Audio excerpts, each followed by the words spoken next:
Bonjour chers frères et sœurs en Christ, dans la vraie paix que Sœur Jésus-Christ donne. Aujourd'hui, nous allons nous faire enseigner par la nature. Nous sommes dans un champ de maïs.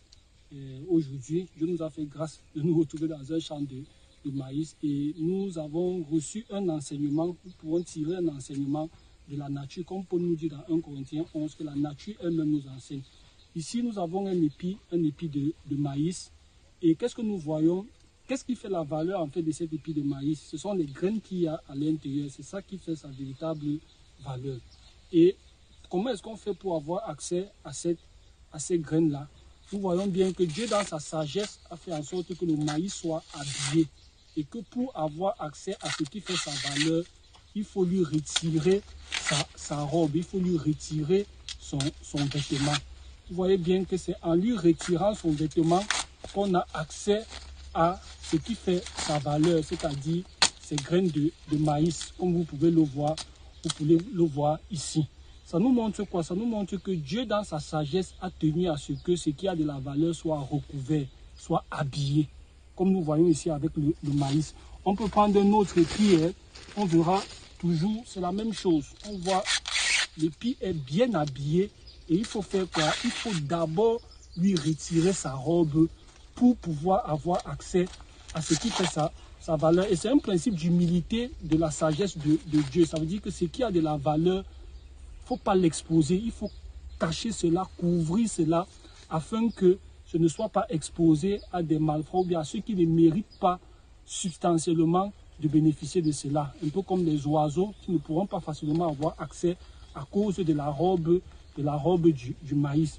Quel enseignement qu'on peut tirer? C'est l'enseignement qui est contraire à ce qu'on retrouve dans le monde d'aujourd'hui et que Satan enseigne aux gens, y compris les chrétiens, à savoir que non, si tu as de belles cuisses, expose tes cuisses. Non, si tu as de belles jambes, expose tes jambes.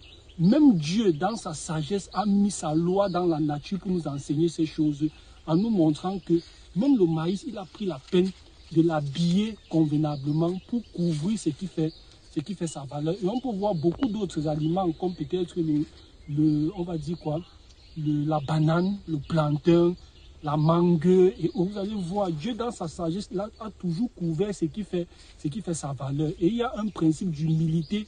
Ça veut dire quoi? Ça veut dire un principe d'humilité dans le sens où on peut avoir et faire comme si on n'a pas et vivre comme si on n'a pas. C'est ça en fait. Ça veut dire que le maïs, vous voyez le maïs, il a des graines. Mais c'est comme s'il n'avait pas de graines parce que l'humilité le pousse à couvrir ces graines-là. Comme certains disent, il y a des gens qui ne conçoivent peut-être pas devenir riches sans se faire voir. Parce qu'il faut d'abord se faire voir et autres. Ce n'est pas ce que la nature nous enseigne. Et nous voyons Dieu dans sa sagesse qui a mis ses lois dans la nature afin que nous soyons enseignés par cette nature qui contient en fait les lois de Dieu. Sortons donc de cet égarement qui consiste, et notamment pour les parents, à acheter des habillements courts, des vêtements courts à leurs enfants pour exposer leur nudité. C'est-à-dire que Dieu nous enseigne que ce qui a de la valeur doit être couvert. Parents, couvrez vos enfants, n'exposez pas vos enfants à la nudité. Parce que c'est contraire à la parole de Dieu. Les femmes doivent s'habiller de manière pudique, pareil pour les hommes. Une fois de plus, chers frères et sœurs en Christ, bonjour dans la vraie paix que Sœur Jésus-Christ donne.